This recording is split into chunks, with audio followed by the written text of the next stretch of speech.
Hey, hey, mama said the way you move gonna make you sweat, gonna make you groove. Hello. Welcome back to Highlander Reviews. I'm Kellen, and with me I got Josh. Hello. And we also got Jackson. Hello. Yeah, Jackson is usually here. Yep. Ladies and gentlemen, we got him. We finally got him. Round of applause. Been waiting for someone. Jackson, he has come on. Thank you so much for coming, man. I was gonna say I'm welcome to be here, man. Tell me, man, we've been trying to get people in on this before, but now that Tyler has dropped out, we actually have a time slot. So thank you for coming on today. We got a very interesting pick, Led Zeppelin 4. Woohoo, doggy. Yeah, Led Zeppelin 4, and you'll never guess who the band is that made it. It's Led Zeppelin. Ooh, wow. You're just like, it was Black Sabbath. No, just kidding. Yeah. Joke's on you, it's my Iron Maiden, huh? They weren't even a band until a decade after this was released. Wasn't Led Zeppelin like an influence for Iron Maiden, though? Or am I wrong? I feel like any 80s band could probably go back and say that Zeppelin was an influence for them. Like, in one way or another. I don't know if y'all listen to a bunch of Smashing Pumpkins, but I'm quite a big fan of the Pumpkins, and I'll listen to some of their stuff, and I realized how much of an I'm a big Siamese Dreams fan, and I'm also a huge that's my favorite. Dude, I love Dreaming and Pumpkins, especially if they're combined. Anyways, this album was released on November 8th of 1971. We got another 70s album, really solid here. This is actually a year before Argus, so pretty sick. It's the 7th most sold album of all time as well, and Rolling Stone ranked it number 58 on their list of the 500 greatest albums of all time. Yeah, I mean that just proves to you just how elite and how dominating Zeppelin was.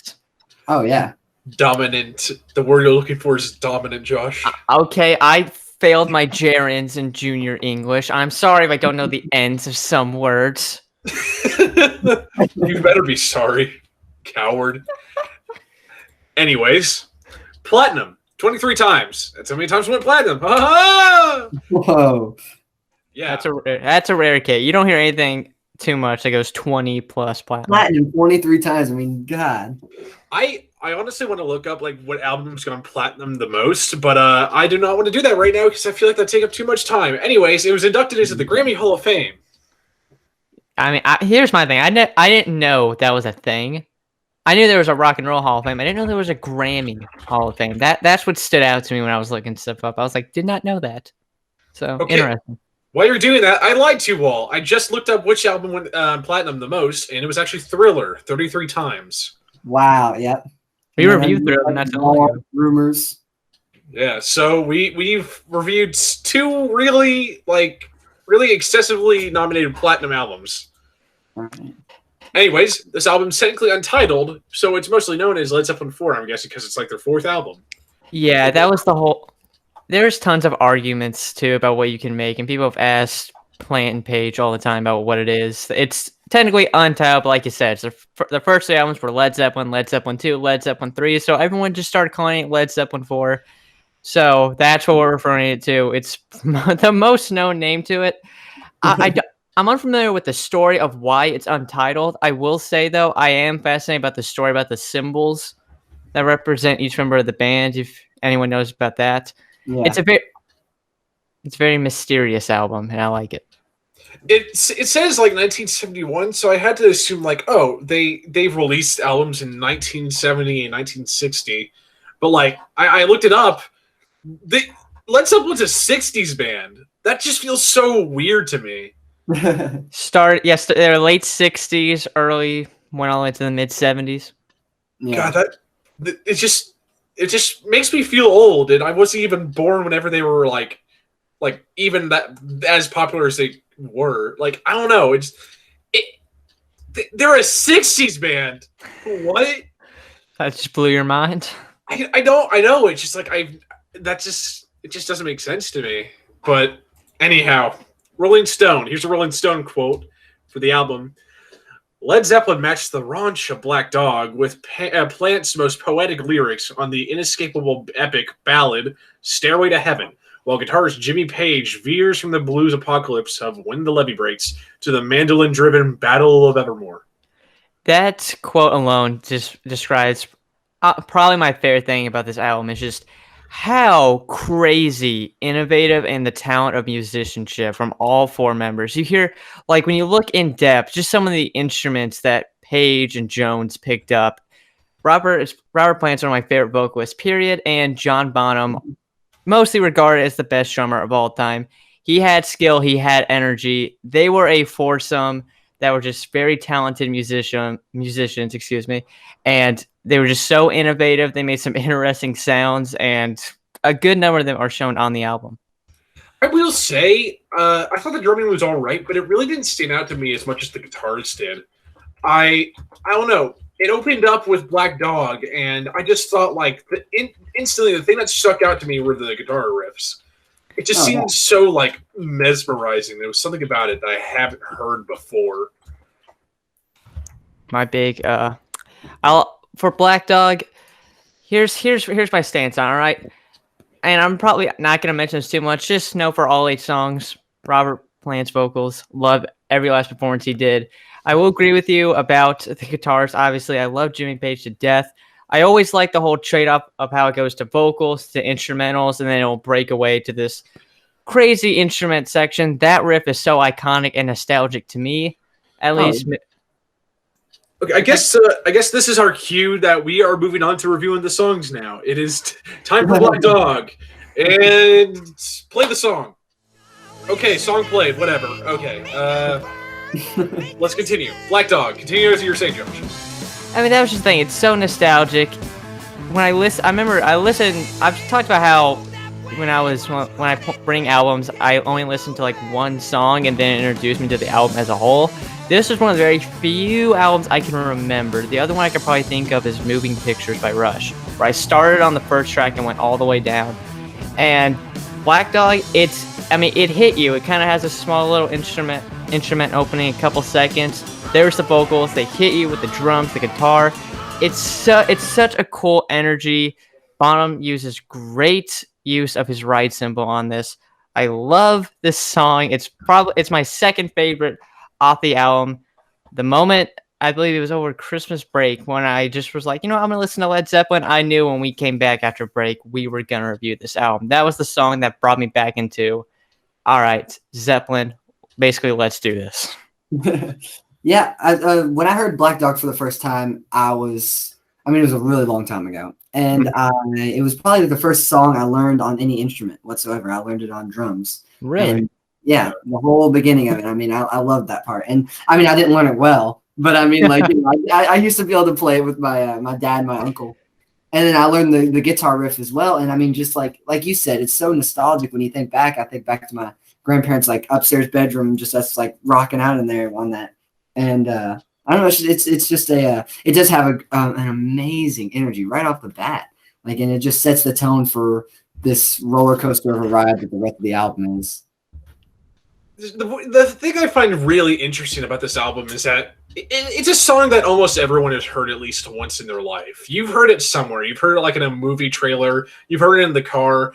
It's a very popular song. I deeply enjoy it. But there's a point where I listen to a song so much that it just doesn't feel as important as it should to me, anymore. And this is kind of one of those songs. I do love it. I think it's an amazing song. It just doesn't hit me properly as it does you guys. I do think it's amazing the way the vocals trade off with the actual instruments. Then they eventually merge at one point, and they just make this amazing cacophony that you've been waiting for ever since it started. So, because Kellen, you like your big openers and your closers. Do you think out of the songs, do you think this is a good opener? I think this is amazing. I think this is the first time we've had an honestly perfect opener out of the entire album. No song compares to this. No song honestly compared to this as an opener. And I think this just it's been billed as a good opener. This even works. I'd say if they were to go live, this would be the song that they should open with. Like any live performance. I think it's great, and I think it moderately ends on a good note, like transition into the next song. But we'll get into that when we're ready. I'm just saying right now, but like, I do think it's a really well structured song, and I will stand by that. It is a great song. It does not hit me. It does not hit me in like a personal way as you guys. It does you guys. Mm-hmm. But I'm not gonna let that affect my ratings because I think the song's amazing. I do think it is. Nice. Any last thoughts? I think we all covered it pretty well there. Black Dog, great opener, kicks us off. Yeah, amazing opener. Okay, I want to continue on to Rock and Roll, which is our next song. Play it. Okay, it's played. Anyways, I don't know why I'm doing that now. It's just that during editing, I noticed that like we start moving on to a song and we leave no space in between, so it's hard for me to find a sentence to add in the song. I know. And that is post work. So thank you, Kellen, for making me work in post. Don't worry. But Rock and Roll, man, played at my aunt's wedding shower. Not the first time I heard it. It's my most distinct memory because it's like, been a long time since I rock and roll. I'm like, that's such a good, like, Black Dog. We talked about the energy it has. This song, it carries the energy. It's so set, like, if you could staple the energy of early 70s rock and roll, there you go. I mean, it's amazing start to finish. This, I remember listening to it for the first time, and that's when I realized, like, how old are you in fifth grade? Like 10, 11 years old, something like that? I remember being like, this guy's a good singer. Like, that's like my first impression. And I mean, that was the song. I just remember that. I remember like sitting in my bedroom listening to it. And then after I finished that, like a week later, I checked out the rest of their discography, and they did have some pretty different sounds to it, but any song that resembles the energy of rock and roll is awesome. I think it's a great follow-up, great sound.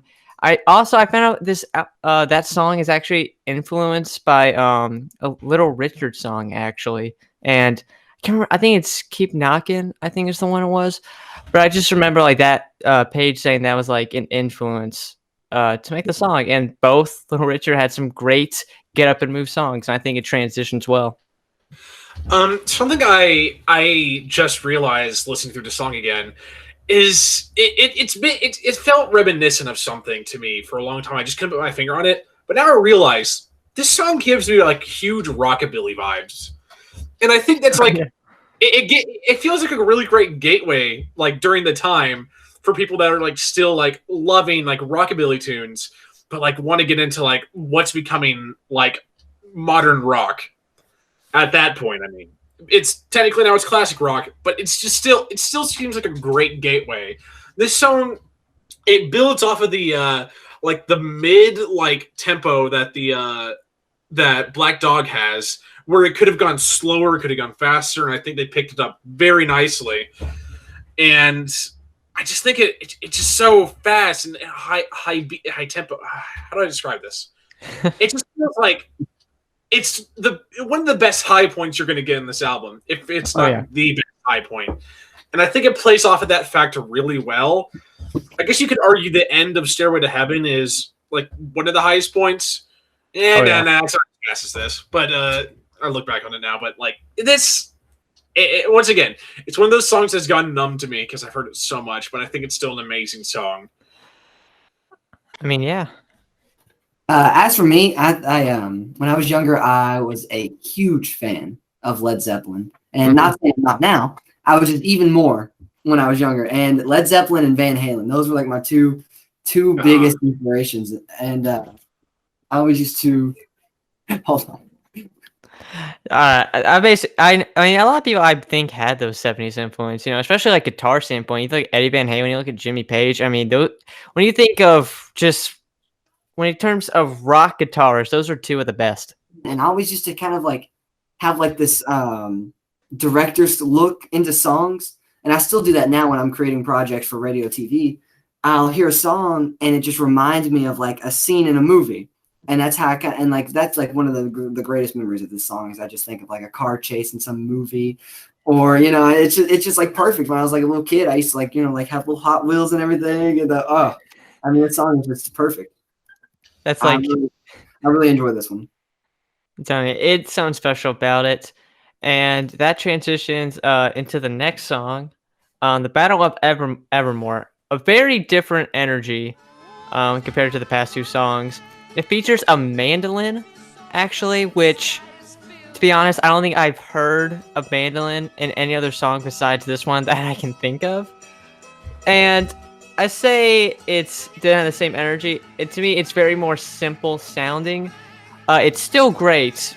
Don't get me wrong or anything. I don't think it's as strong as Black Dog or Rock and Roll, but it does. But to me, I feel like the song is a little underrated because I mean, look at the songs it's pushed into. You go Black Dog, Rock and Roll, Battle of Evermore, and then Stairway to Heaven. It's just launched into three of some of the best 70 songs. Period. So I think it's a little bit underlooked, but you can't deny, like I said, the innovation, the weird instruments, the musicianship, the talent, and it's a solid song through and through. It's not as, like I said, as a wild energy, but it's still, like, as a song, very enjoyable. See, I personally, I listened to this and I first heard it. I was like, oh great, I'm not going to be a fan of this. I listened through it. I listened through it a little bit more. It's like, yeah, it's all right, but I still retain my position of I really don't like the whole forest fairies thing that Led Zeppelin does. I find it to be really stupid and like super out of place. Like, oh yes, we're gonna tell a story with our song. What's the story about? I don't know. Goblins, fairies, and let's make it Lord of the Rings. Okay, it's just Lord of the Rings now. Got it. Why? I don't know. Can't think of any real life stories. I kind of don't like that. I just think it's kind of ridiculous the way they do it. And so they just like, okay, if it's going to be about like woodland fairies, we're going to add a mandolin. We're going to make it sound like it's Renaissance. I don't like it. Once again, I think it's fairly ridiculous, but I think this song is like actually like, it sounds legitimately nice. Not nice enough for me to add to my playlist, but it's all right. It's all right. What I say about it is, and like I said, when I was younger, I got into way more of the Black Dog, Immigrant Song, Stairway to Heaven. And as I've gotten older, I've enjoyed much more B-side tunes by Led Zeppelin. And so Battle of Evermore is one of my favorites. I know we're not reviewing Led Zeppelin 3, but on Led Zeppelin 3, they got Tangerine, That's the Way, two songs that most people haven't heard. Mm-hmm. But they're amazing songs, and it takes it back to a thing that they don't do very often and something that they're very inspired by, which is like folk music. And they did a lot of that on the Led Zeppelin 3, and I really, really enjoyed the change of pace. Yeah, so Kelly, you're just not a fan of the whole folk theme when it comes. Yeah, folk is the word I've been looking for. I don't understand. Like, they are classified as like a classic rock band, but it just feels weird to me because then you just look back on them and you see there's all that woodland fairy trash. Why is that there again? It just feels weird to me. It's one of their influences, in my opinion. Like they've openly talked about how like they're influenced by that, and I think they really kill it. I'm not saying they don't kill it is the problem. I just think it feels out of place with their other works. Like it just feels like it's a very big contrast that I just feel like really should be separated somewhat. Yeah, I don't know. I agree with that. I mean, it is a huge contrast between what they normally do. It's an acquired taste. Yeah, I think we could say that. Well, moving on from that, great takes, both of you. We're going to move on to probably the most renowned song off the album and the most renowned Led Zeppelin song, Stairway to Heaven. I mean, can't say it's not a big part of like the folk thing, so maybe the first half of it you're not too much of a fan of, but that opening acoustic guitar riff, sure, you can argue all you want, it's overplayed, everyone knows it, everyone plays it. You can't deny how sweet, awesome, and beautiful it sounds, especially like the flutes and the pipes that are playing with it. It's a magical opening. I think Robert did a great job of singing those lyrics. His voice is incredible.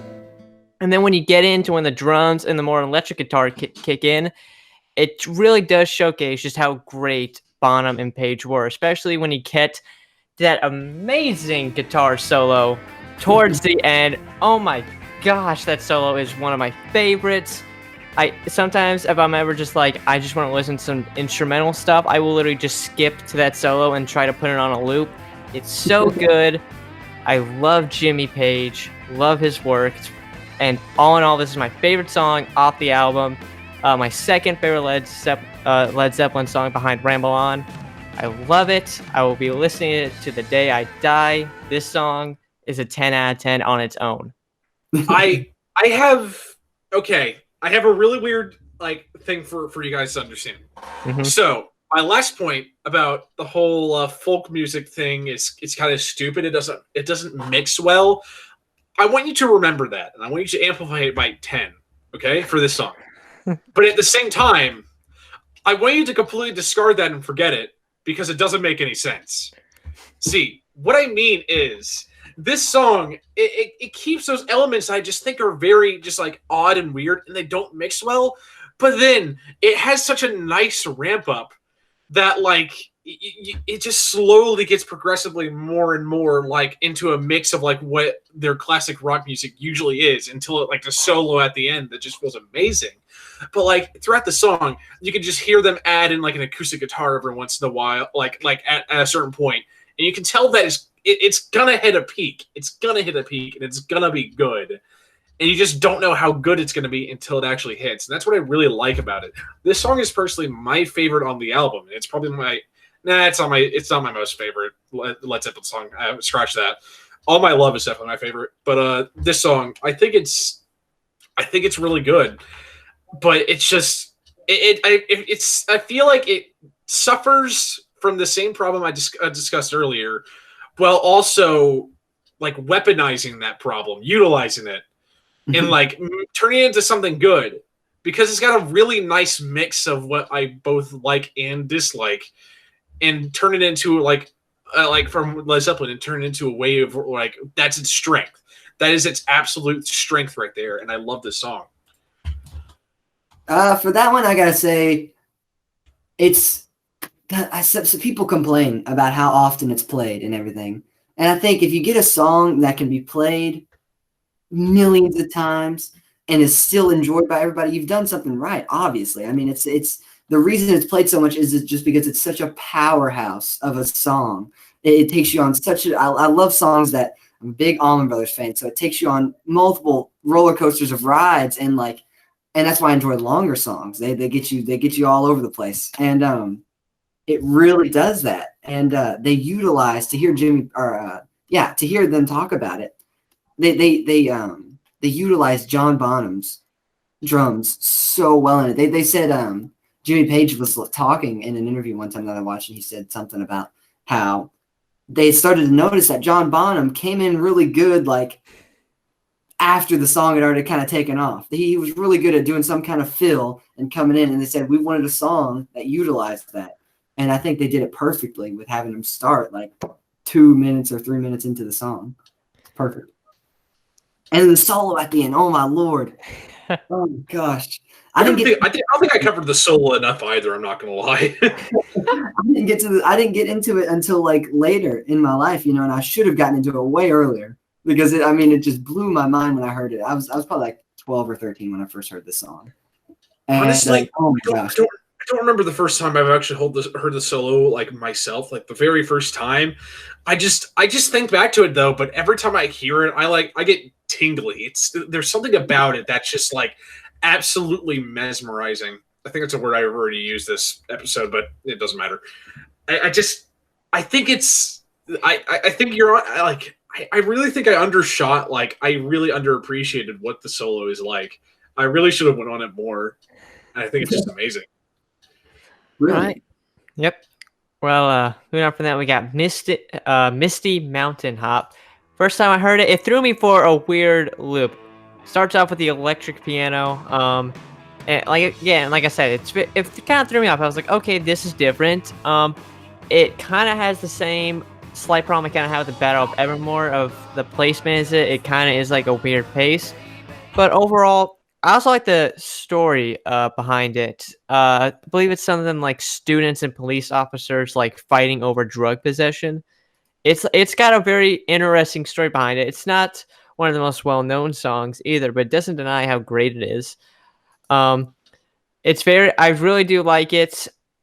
It's just the pacing of it and like where it follows. Again, like I said with the Battle of Evermore, isn't something too distinctive for me, but I do love the story. And just like I said, Jones on the piano showing the musicianship, I really appreciate it. I listened to this song. I listened to it again, and I remember why I completely forgot about it. I listened to this just an hour ago as well. I just don't think the song's that very good. I just think it's very like not very memorable. There's not much to really go home about it, and I think the lyrics for this are just kind of very, the way they're delivered just feel very subpar to me. It just feels like it's repetition, but it's like bordering on it. It just feels like they went for something that like on paper sounds like it could have been really good, but at the end it just like it fell flat on its face. I don't like the song.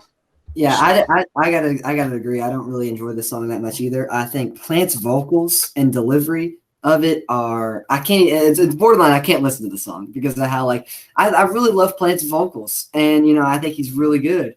But in some instances, also in Going to California, which we'll find out in a second, I think there's an instance in there where he gets a little too much, and it does interrupt the song for me, and I don't like it that much. I'm not too big of a fan. Well, Yeah. moving on from that one, track number 6, we got 4 Sticks, which ironically, while researching found out it's because the opening drum parts, Bonham plays it with 4 sticks. Ironically, and this is another weird fact, they only played the song live ever once because it was so complicated for Bonham. Like, it's so, like, when you hear it, it's hard to imagine that it's actually, him playing with 4 drumsticks. But What? Exactly, he's playing with 4. That's why it's called 4 Sticks. The opening work on the toms, he's literally playing with 4 drumsticks. As much as like I like this song, I'm not over the top fan of the song, but what I was saying about how crazy and innovative they were. I'm like, no one back then even thought about playing a song with 4 sticks. Nobody. So to come in and do a song like that, I mean, come on. I mean, that is a legendary story. That is awesome. I said like a video of this. I said they only ever played the song once live. Oh. That's like the interesting part I found about it. I heard it took numerous takes. It was very difficult for them to play. And obviously he's playing with 4 drumsticks. So they only played it live once. And if that footage ever exists somewhere, I will pay to see it, please. 1971. No, that's not it. Dang. I guess it would have been hard to get video of that if it's in 1971, though. Yeah. It's like, okay, this song, it's okay. It just felt average to me. But now that you mentioned it's been played on 4 sticks, I forget everything I was going to say. This song's amazing. Like, it's the best thing ever. Yeah. Oh, I see it. I found a video. What? Nice. Oh my God. Yes. Is that yes. Yeah, it exists. I'm gonna post it in the chat to you guys. Yes, this is the best song. This is the best song in the album. Okay, it's still Stairway to Heaven, but the song's amazing. Wow, this is insanity. So we just shocked ourselves. I feel like I can appreciate the song, but it's not one that I listen to quite often. Agree on that point. And going on to my least favorite song, Going to California. Jackson summed it up pretty well when he made the reference to it. I love Robert Plant, love everything he does, but the vocal work, how he delivers some lines, not a fan of. The acoustic guitar I do find pretty nice. The overall feel to it, not really. So it is my least favorite, but what it does do, it is, like I said, my least favorite song, but will transition into one of my favorites later. Yeah, I have nothing to say about Going to California. This song sucks. What? Oh my God. This song honestly prevents this album from being a 9 for me. I wouldn't say it sucks. I think it sucks. Is one of my favorite songs on the list in the album, and I'll say that because of how inventive it and how innovative it is, because they didn't do that stuff typically. You know what I mean? And to have the guts to go out and make a song like that, although I agree that Robert Plant's delivery on some of the lines, I mean, like it is very some of it's like, oh my gosh, like this song is beautiful, and you had to go through and you had to start doing that, or I can't remember what it is, what line it is, but everybody knows that part. I know what you mean. But yeah, I think it's amazing. I love that song. It's very calming, and I'll tell you what, in the deluxe version of this album, they have a going to California instrumental, and it's just the beautiful instruments all playing together, and I thoroughly enjoy that more than the one with Paige's vocals on it. Honestly, yeah, I can vocals. I can see myself listening to this just instrumental, honestly. Like, this seems like a solid song to have on in the background. This is not something I feel like I'm going to actively listen to ever again, unless it's like instrumental. Then I'm just going to have it on the background. This is nothing important to me. So moving on to that final song, one of my favorites, When the Levee Breaks. The opening drum intro. This is a quick story. So apparently they recorded this underneath the stairs of a hotel. They set up like a small like drum setup, and they put microphones like on like the ceiling where the stairs, and Bonham played it, and it was the take that made it onto the original recording. So it is. I like Robert Plant's vocals on this. I think it's a great closer. I know there's only 8 songs. Let that be given. That's probably my 4th favorite song. It probably goes Stairway to Heaven, Black Dog, Rock and Roll, and then I'm going to say When the Levee Breaks. But I love it. I just love the story behind it. I love like how the blues, it's kind of bluesy. I like it. Overall, like I said, great ending to it. I remember seeing a video. It was when they played it, there was Jimmy Page. He had a sweet double neck Gibson guitar. He looked awesome. It's nostalgic, and since I listened to this at a very young age, I remember when that stopped, I was like, okay, this is my band for the year, basically. Yeah, there's something unique about this song. There's something. I'm listening through it again, and I just remembered this part. But the opening of the song, I was wondering why it sounded so echoey, and now that you mentioned that, it sounds really good. I love the sound of the opening. That's possibly my second favorite part about the song, because there's a part where the guitar goes like down arrow, down arrow, down arrow. I hate like vocalizing, but like that certain part, it just sounds so nice. The guitar just like, it feels like it adds another like sound to it altogether, like as if it's not even part of the guitar, but it just sounds. It's like it's ear candy. It's ear candy in a way, and I love it. I really don't have much to say about it. I just think like this song has a lot of highlights, and the in-between parts are just there to support those highlights. I think the drums are a huge highlight in those in-between parts where the guitar just does that little bam thing.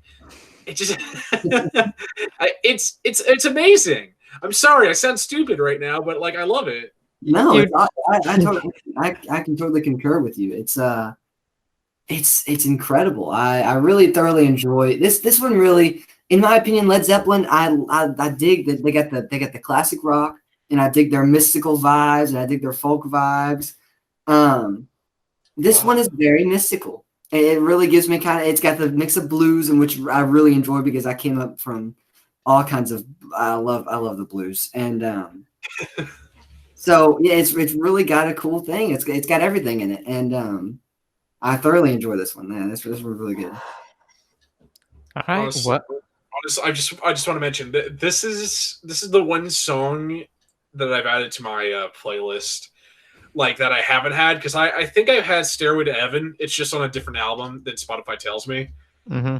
I do really like When the Levee Breaks. It reminds me of a lot of other music that I really enjoy that are just not of this genre at all, and not of the like reminiscent genres inside the song, like blues. I just think it just portrays a lot of things really well. All right. Well, I think that wraps up the music. Now is the most important part, where we're gonna rate this bad boy. I'll go. I'll go first on mine. I do like the folk that surrounds this. I do like the blues. I do respect and like the musicianship from all four members. Page is one of my favorite guitar players, and Bonham is one of my favorite drummers of all time. It's so good. Stairway to Heaven is one of my favorite songs, period.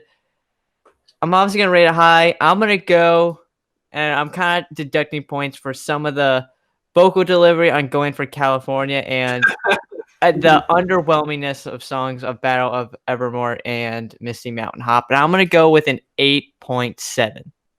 8.7. That is... All right, there we go. I think that, to me, that justifies this for me. Yeah, are we all giving rates on it? Yeah, we all give our own like 1 to 10, like even add decimals if you want. All right, I'm gonna give it a 7 out of 10. I think that the album is a very good album. It definitely speaks for the time that it was released. I don't like some of the ways they deliver the songs. Like they really like I agree with Kellen and how they have their whole vibe going, and then they completely kind of throw it off with something else. And the way they arrange the songs, some of them I don't think should have gone in certain spots. You know what I mean? Like I just really don't think. And I think because of the arrangement of the music and the alignment of the songs and which order they're in, that's what I mean. And I'm giving it a 7 out of 10. Yeah, I get that. Mixing genres can be very effective and can like boost an album to greater heights like than anyone can ever expect. But sometimes it can bring it down to worse lows than someone saw coming. Mm-hmm. And I think that maybe that possibly it could have been done well if they just changed the order of which songs were played and which different parts of the album. I'd say maybe, but I also say one of the problems is Going to California is just like not a well-structured song. Yeah. Well, time for mine. I'm going to explain my thought process real quick because I do mine really, really weirdly. Whenever I rate an album, I envision a rating in my head, like right off the bat. Like right now, I'm thinking an 8.6, but I go through and explain the entire album. Then I figure out like what I truly do feel about it after I go through it thoroughly, have a quick summary. So 8.6 as of right now. Let's see. The Black Dog opens up very well, and I think they couldn't have picked a better opener for this album. And it transitions fairly well into rock and roll, even with Fade Out. Battle of Evermore introduced one of my main gripes about Led Zeppelin and why they're not a really main pick band for me. But Stairway to Heaven takes that same gripe and introduces it in such a great fashion. Misty Mountain Hop is very boring, in my opinion. I really dislike it. While Four Sticks, I think, is a amazing song. Now that I know it was played with 4 sticks, literally 4 sticks, I thought that was just fantastic. I am. It doesn't like. At the same time, it feels like, oh, it can't be that hard for like drumming because I play drums. But at the same time, I think like, man, maybe it's just harder than it sounds. Maybe it says like it was a really difficult thing to record. I mean, if John Bonham is having a hard time recording it. Yeah, then I'm most likely nothing special. Then you go into California, and I'm just like, man, this song sucks. And you're like, and nope. it really accentuates the problems of this album. But then you go to When the Levee Breaks, and it just has such a different like feel to the rest of the album than the other songs. Yet it fits in with the crowd. It blends in. Not as if like someone with a pink hat in a room full of people with green hats sticks out, but more like someone with like a blue hat. Just like fitting. I don't know. This is the weirdest analogy I've ever used, but I came up with it on the spot. I just think it blends in really well and adds in some amazing elements that I really wish I could have seen in some other songs, like in Going to California or Battle of Evermore. I think it's a great addition. I was going to go with 8.6. Later on, I was going to go with 8.8. Then I remembered Going to California existed. I'm going to go with an 8.7, just like you. All right. So there you go. That is our review of Led Zeppelin 4. If you haven't checked it out, I think we all can say we highly recommend checking out at least some of the songs. Definitely. And yeah, Jackson, thank you so much for coming on. It was a pleasure. You had some great takes. Yeah. Hope we can talk to you again, Jackson. Yeah, definitely. Next week, oh, Kellen, have you decided what you're gonna pick next week? Not at all. Oh, wait, yeah, I do. Yeah, that I'm dumb. Hold on. It's a Joy Division song that I'm stalling for time. Because I know exactly what it's called. It's Unknown Pleasures By Joy Division. by Joy Division. Yes. There you go. So tune in next week as Kellen and I will review that album. And as from Jackson, Josh, and Kellen, have a great day and see you later. Goodbye, everyone.